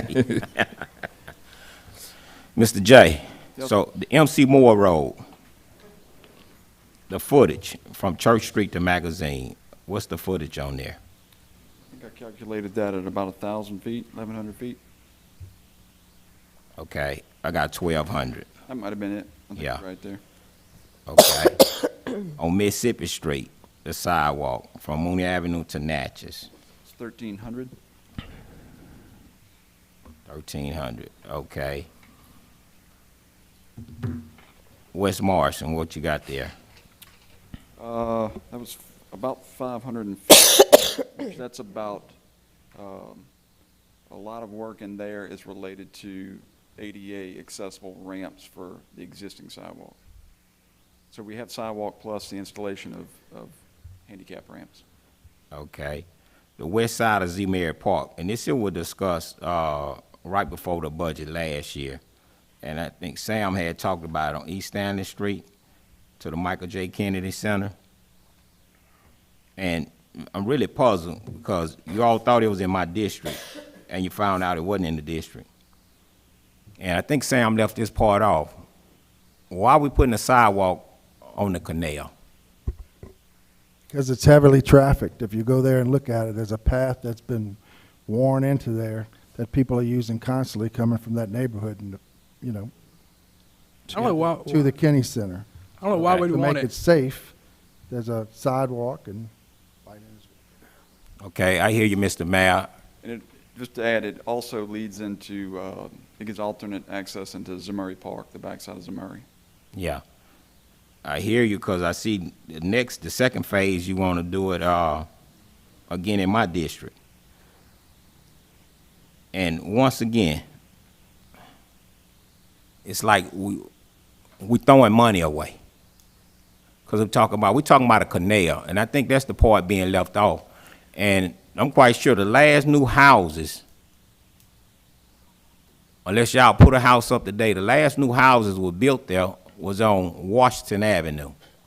Those was the last new houses built there. And so the councilmen, I don't think they're aware, it's something big finna come back there that don't nobody know about. And I'm puzzled by it because I'm looking at the money. What we talking about? What's the footage on there, Mr. J? About 800 feet.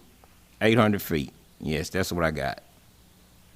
That's a lot. And I just don't know, I mean, I don't know why would we want to motivate walking by a canal like in the back. You know, you would think you'd want to go a different route. But I mean, I'm not the engineer, but, I'm just, it's just kind of crazy like you would want to motivate that tucked away back there. But anyways. But I'm going to say this here. Mr. Mayor, I don't know if you're aware of it. It's a rock-infested area. If anything, we need a substation there versus a sidewalk. And I'm being honest. It's that bad back there. It's about the third or fourth worst area in District 3. Now, the lighting, I have no problem with that.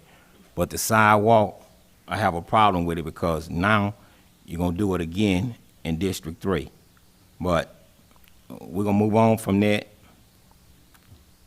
I'm still having a problem with the drainage on Mooney Avenue on the east side of Mooney Avenue from Mississippi Street past Palmetto Street. And this here project we've been talking about going on 3 years now. And I don't know if the city councilman is aware of it. Anytime a project stay on there more than 3 years, it don't get on. It take place. It fall off the book. So I've been asking the last time you and Mr. Chuck was together and y'all pulled by the house, you said we definitely have the money to do it in December. That's what you said, Mr. Mayor. So could somebody please tell me what's going on with this project, the drainage?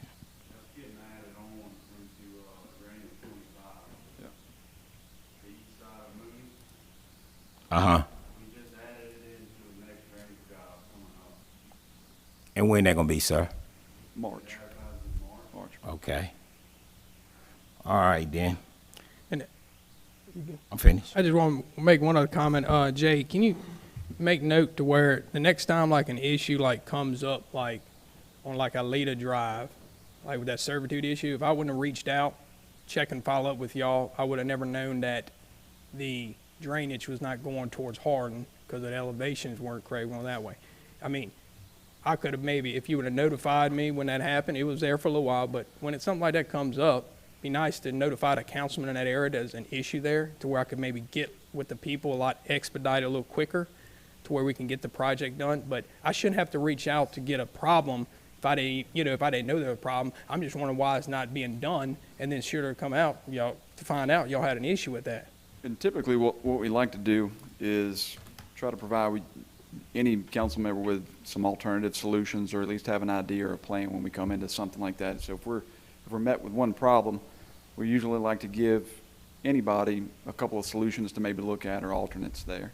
So we kind of go through a list of in our head, or a flow chart or a routine of what we do is, if it doesn't work here, then what's A, B, C, D, on down the line for options. So Well, the reason why I said, I think I'll find out around October sometime, or a little before. I met, before Christmas, and, meet with city, and it goes on about 5 months, I guess, October to now, here we are, and like nothing has been done with trying to contact the people. I'm getting it worked out now, but what I'm saying is y'all thought that y'all sent an administration to get it done. Administration was kind of not really probably wondering what's going on or not, and then therefore 5 months go by, 6 months go by, a year go by, and then nothing happened. So, and we're working with the mayor and Charles on that, so yeah. I know what your concern Yeah. is. I like to say this to Mr. J, and I'm gonna let you go. Normally don't talk to nobody on Tuesday, but I didn't have a choice but to talk to you today, so normally I don't meet. But I want to appreciate you, and we did talk about this here, so there wasn't no trick questions. I pretty much told you what I was going to ask. Yes, sir. So thank you again. Thank you. Hey, Jay. Yeah, I had, since he's up here, Jay, in District 4, I'm from, in District 4, and Allied Street has been an issue for probably 2 years now. And also on 190 West, there's a lot of people walking the streets. When I'm telling you, not only walking, but they got trucks, and they got tricycles, and they got, handicapped people riding bicycles or tricycles, all of them down there 10, 11, 12 o'clock at night. And I'm scared that eventually we had our mailbox knocked down about 2 or 3 months ago. And I'm scared somebody's gonna get run over there, So if there's any way to get more lighting up, and, maybe put it in the future with District 4 to go ahead and add sidewalks on it, even if it's just on one side, Because I see over here out on University, they got acres and acres of sidewalks. I don't know whose district that is. That'd be that's the parish. That's the parish. That's right outside the city limits. That's the parish. Oh, that's parish? Yeah, okay, well, I didn't know, yeah. but that's what I was trying to figure out. But I was just saying with Jay, with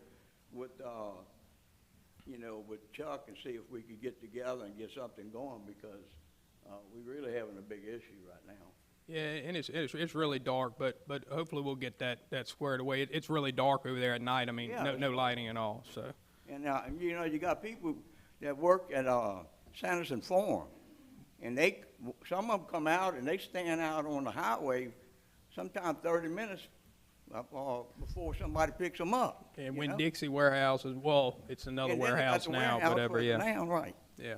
Okay, I just wanted to make sure District 4 needed a lot of attention. Thank you. Thank you. Thank you, Jay. Appreciate it. Andre, I have one question.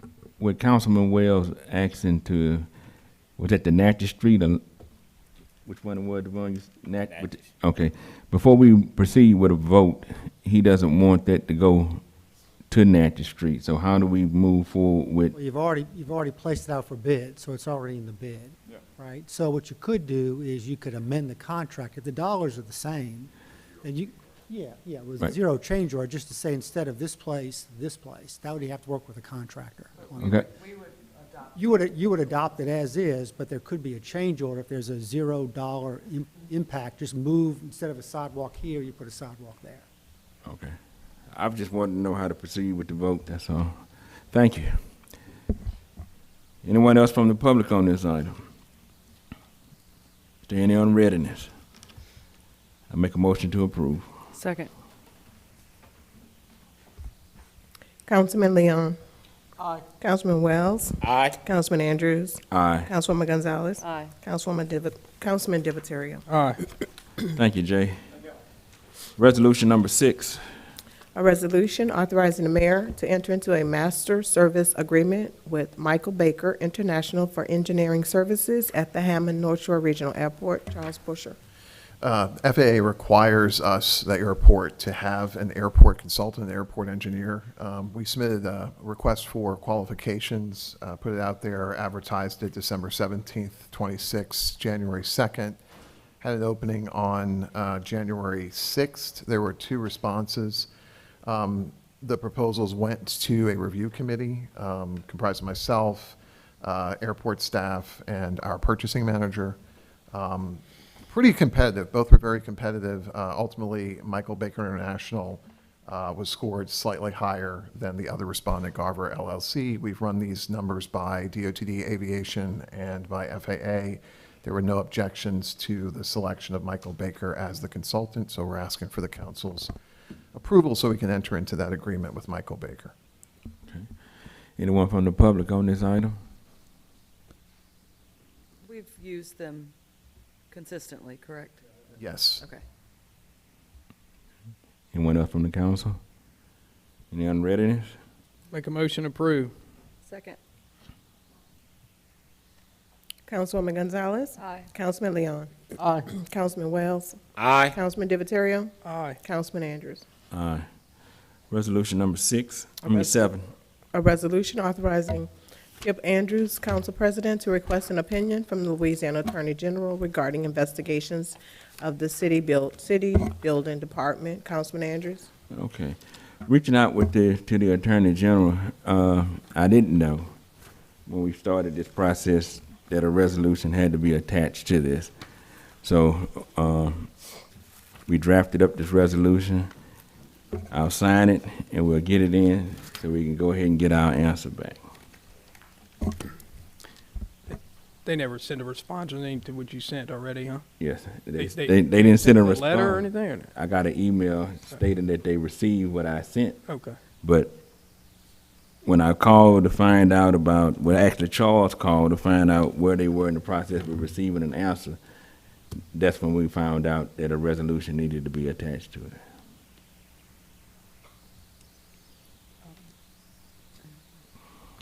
Have you, did you talk to the Attorney General? What is it, Attorney General? No, Louisiana, this resolution that you had here? Did you is it Liz Morrell? Liz Mazel, what's her name? Sure, we didn't talk to Liz. No, I didn't talk to her. Someone in her office. You got her office?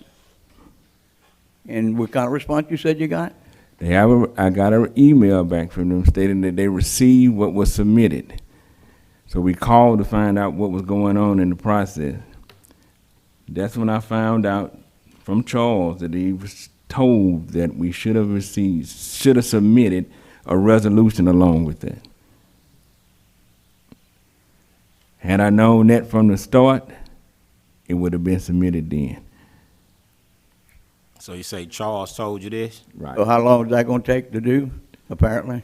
Well, once we get it submitted tonight, it's going in the first thing in the morning. Charles. Okay. Charles City. Is that, Charleston. No. Okay. No, not this Charles. Let me explain. When we first started this process. Yeah. Okay, when we first started this process, I went to talk to my friend that's an attorney, to have an outside person from on either side. I didn't want nobody to say that Andre was doing this. I didn't want nobody to say that the other attorney was doing this. So I pulled everybody out, put myself in. We submitted the paperwork. Had I had known, because it's the first time I've ever had to do anything like this, we wouldn't be sitting here right now. We probably would have had an answer back. When I found that out, I sent an email to let everybody know where we were in the process with it. Once we approve this tonight, this will be sent to them so they can complete the process. good, okay, thank you.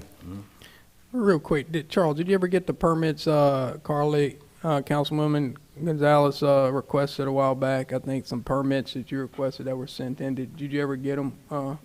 No. Oh, okay. No, I can follow up with that. I'll be over there tomorrow. Oh, okay. My only comment to this is I submitted previously that we could negate with the need for this at all if we just revote the question, because the question is whether we properly had the investigation voted on, and it was to retain the attorneys. Once again, I think we could get rid of this whole problem if we investigate it and use, if we revote what they submitted. But I know where that'll go. Just putting it out there. How y'all doing today? Good, how you Stanley doing? Campbell, Hammond, Louisiana. First, for the record, I want to state that I'm opposed to the revote. Like I said before, I just don't think the optics would look well publicly for you guys to vote the first time, and it was unanimous, basically that you guys all voted for it. I know that there's some confusion with what Mr. Andre said, that a supermajority was needed. So I'm in opposition of revoting, but what I do want to say is, this situation, I know it's a tough item for you guys, and I don't have a dog in the fight, but some of the citizens came to me and they spoke to me about it. One being Ms. Cindy, she's been here a couple of times to speak on this item. And I think just the way that you guys chose to go about it, it showed great leadership. And I just want to publicly say to Mr. Kip that this was a great item. I hope you all vote for it, to actually send it up to the Attorney General to vote. So that's what I got to say about it. Thank you. Thank you. And one thing about with this, if we ever come down this road again, we'll know how to proceed. It won't be no questions because it came from top.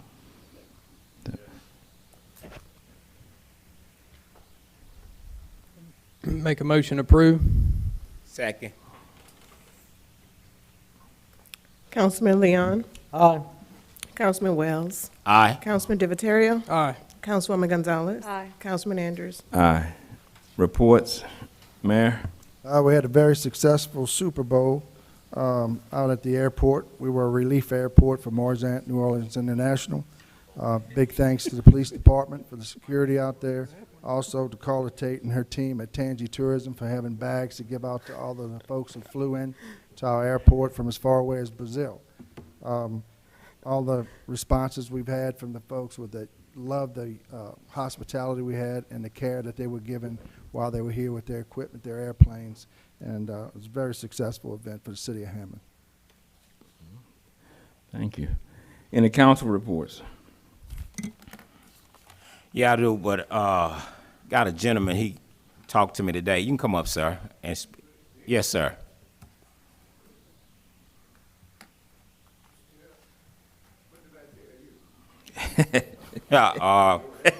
You told me some of everything. They was fighting, some of everything going on. But just speak in the mic where they can hear you. Yeah, in District 1. Kip, I know you might have heard. What happened in this little incident? Happened over there around Magazine Street. I don't have it right under. Talk in the mic. Stand up. Heard this, some police Okay. beat up a guy. I just was informed about that probably 6 hours before I came to this meeting. I was going to bring that up in my report to get questions. I have some questions myself to get some answers on it. Well, but when did it happen? Excuse me. When did it happen? That's what I don't know. It's been a lot of hearsay talk that come to me throughout the day. Yeah. I was going to ask myself to see exactly what happened. All I can tell you that I know it was a traffic stop or something like that. Traffic stop. Right. That's all. That's as far as I know right now. I don't actually know what happened or anything like that. So the question that was asked to me about it today, I was asking them the same question back. Could you give me more information? Because this is my first time hearing it. Now, to be honest with you, last night I passed through there probably maybe an hour or so after all of that happened, and I saw a lot of people standing out there, but I didn't know what it was. I just kept moving, going on where I was headed. Yeah. Well, but I have questions about it too. If it went the way that it's being explained to me, then something needs to be looked into. What I'm, excuse me, what I'm glad you was gonna bring it up in this. Right. Now, do you know any names, or do you know any No, I don't, people involved? I don't have any of that information. Yeah. So it sounded pretty serious, wasn't it? From the way it was explained to me, yes. But I have no names. The person couldn't give me any names. They just told me that it was a very bad thing that happened out in front of Magazine Street, in front of right there by the store. Well, I'm gonna put it like they told me, the old Carter store is how the text messages that I got, that I was received, and it was an incident, and it escalated, and the police beat up somebody. This is what was told to me. They just smashed him out. I heard about it. Right. So, well, let me ask you this, which I don't follow no Facebook, none of this, but someone told me it was on Facebook. And y'all may know about that. I went to try to look for that today myself through some of the information that was given to me, and I couldn't find it on none of the folks' pages. There was names that were given to me. Really? Right. I haven't seen it at all. When was the incident? Today or yesterday? No, it was last night. Last night. Yeah. That was last night? Right. You know well, anything? I can give you a little something about claim the guy is in Norfolk. He's in Norfolk. Claim he's in serious condition. Now, what I heard in the street, that he was breathing from the machine, but they claim he breathing on his own. Mm. You know, his breathing coming back stronger. Well, that sounds good because I know the guy. I don't think I should call no names in here, but I know him. As far as I'm concerned, he's a good guy. What I can't understand, now here in the street, there was two. Running from the police, I don't know. But I know the ones was in the hospital in Norfolk. I can consider my friend. And excuse me, he don't seem like no guy I can see what can have this kind of force on him. I can't see that. Mm-hmm. Now, you never know what a person will do when you're not around him. Right. But he seemed like a nice guy. You probably know him. You might know him. He's been around. He's a working guy. He's worked. But I just can't see, you know, like I'm telling you. You see a person this side. I cannot see no police chasing him and beat him up. I can't see that. Mm-hmm. But by you gonna go into this information and find out everything you can, it'll come out. You probably know him too. Might have been raised with it. But what I'm saying is I'm glad that you got it on your agenda to check it out. Mm. And when you get the results, what you gonna do with it? You gonna bring it back here? I'll bring it back here. I'll let it be known what I know, and we'll go from there. Because if say it was serious,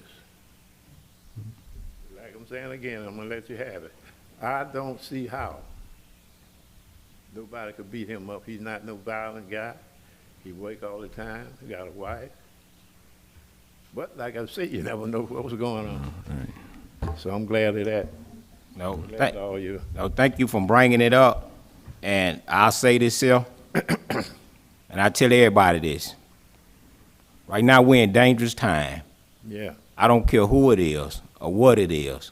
Whatever the police asks of you, whether they right or wrong, just listen.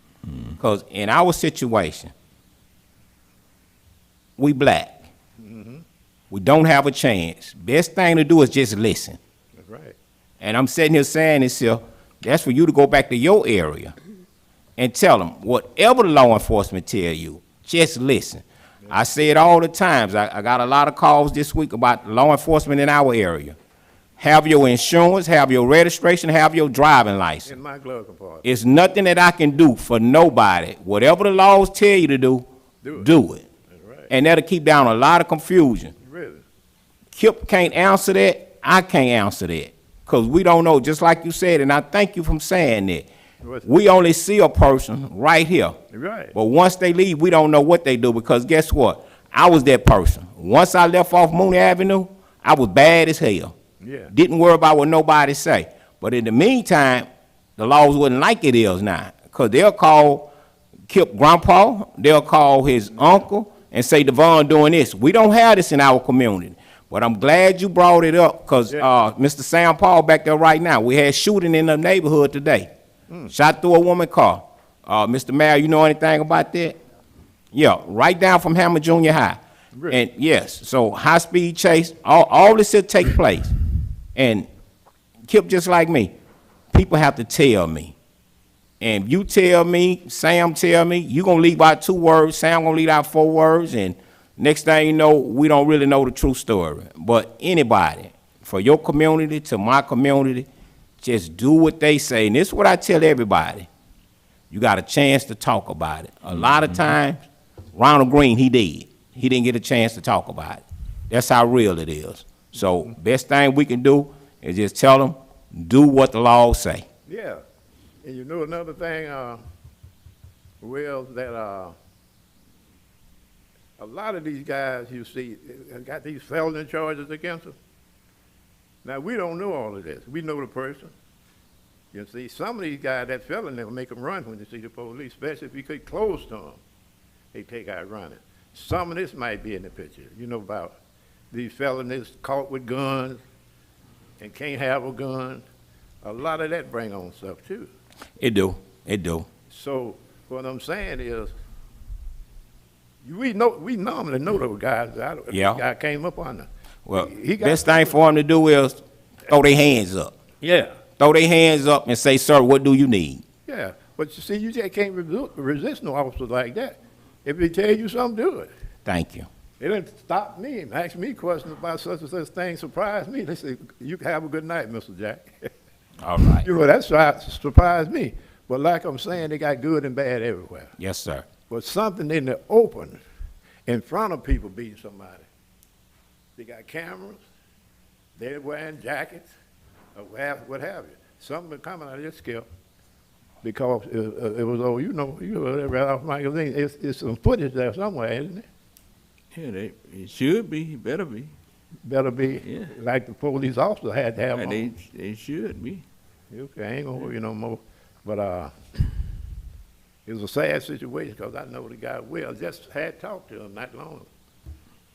Yeah, that's pitiful, man. But I'm glad you're gonna bring it up. I thank you, brother Councilman. You're welcome. Thank you all. Thank you, Mr. J. Before you leave, I would like to have you over if I could. Before you leave. Thank you. Thank you all. Vaughn, you got anything else? Yes, sir. On Natchez Street, Mr. Mayor, could we get some no parking signs on Natchez Street? And I didn't want to ask for these signs, Mr. Mayor, but this would, yes, sir. I'm gonna say, let me say from Carbon all the way down to Live Oak. This what's going on, Mr. Mayor. You might can help me out. Marley Barley had an event there. And what they doing, they parking all in the neighborhoods, in people's yards, in their driveways. And I noticed when Ponchatoula had their Strawberry Festival, they have no parking signs all around their park. And I told them I never ran across nothing like this before, but I will get with the city and see what we can do about no parking signs. And hopefully, that's why I was against that sidewalk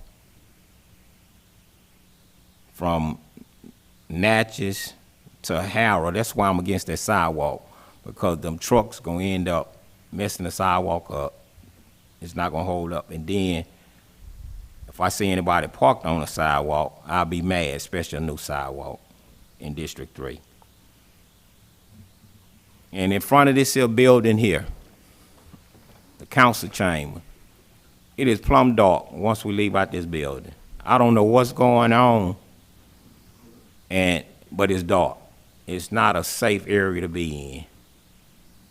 And I see they got 2 lights out, because I was up here last night. 2 lights out facing south. And talk about lights. Now, let me tell you about all the lights off in District 3 that we're paying for, and they not working.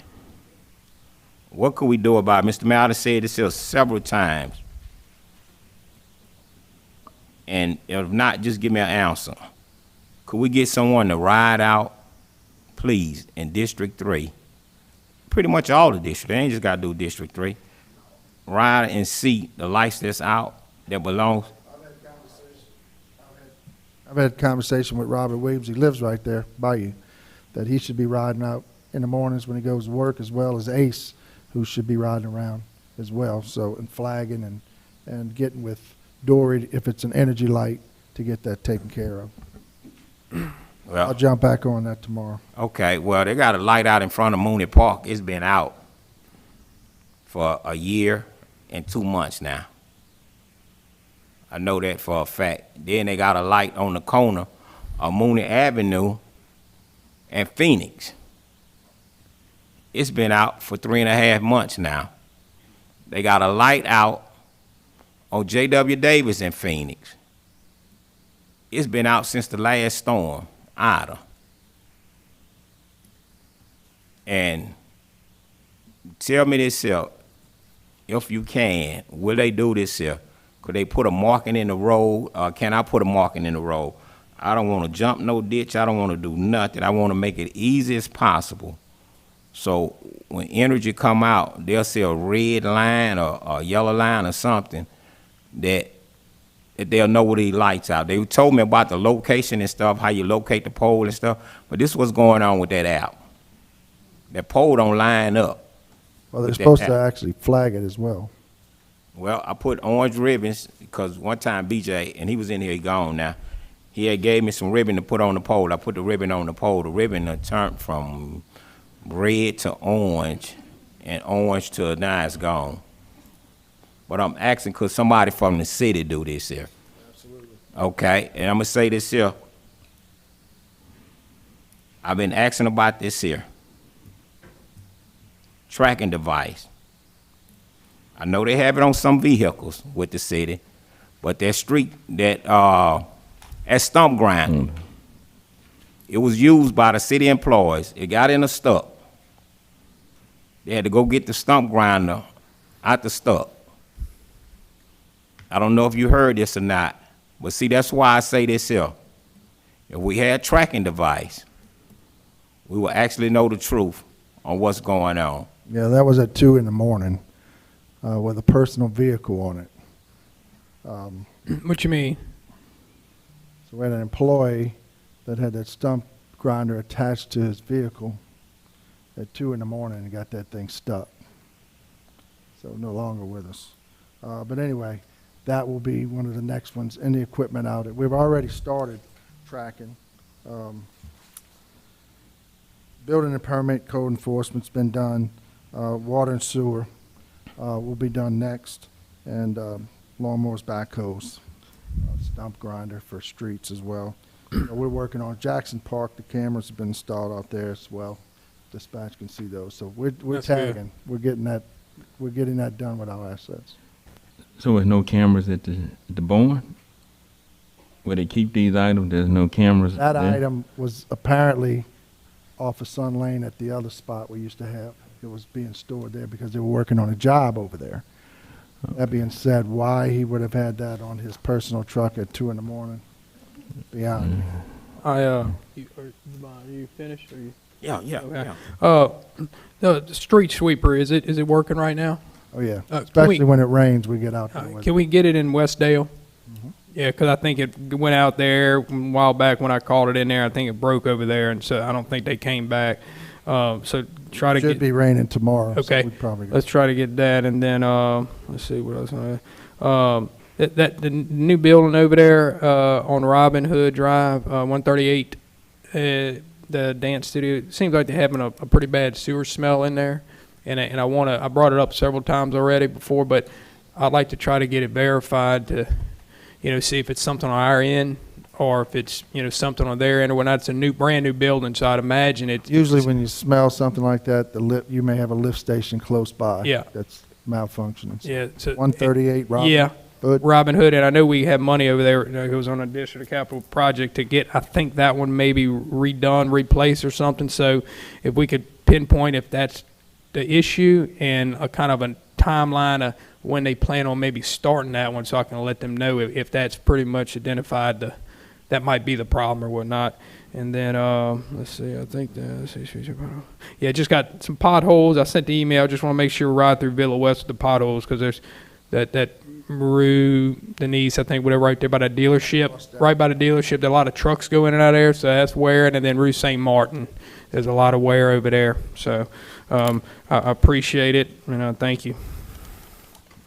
Anyone else? Carly, Steve? Okay. Well, Mayor, since that came up earlier, that was going to be a question of mine to find out as much information that can be provided on that incident. As I stated, 6 hours before we came here is when I started getting called. I couldn't call then, because if I can't let the students use their phone, I can't use mine in front of them either. 30 minutes. Yeah, I'm just saying I was right, but yeah. Got to get a motion to adjourn. Meeting adjourned.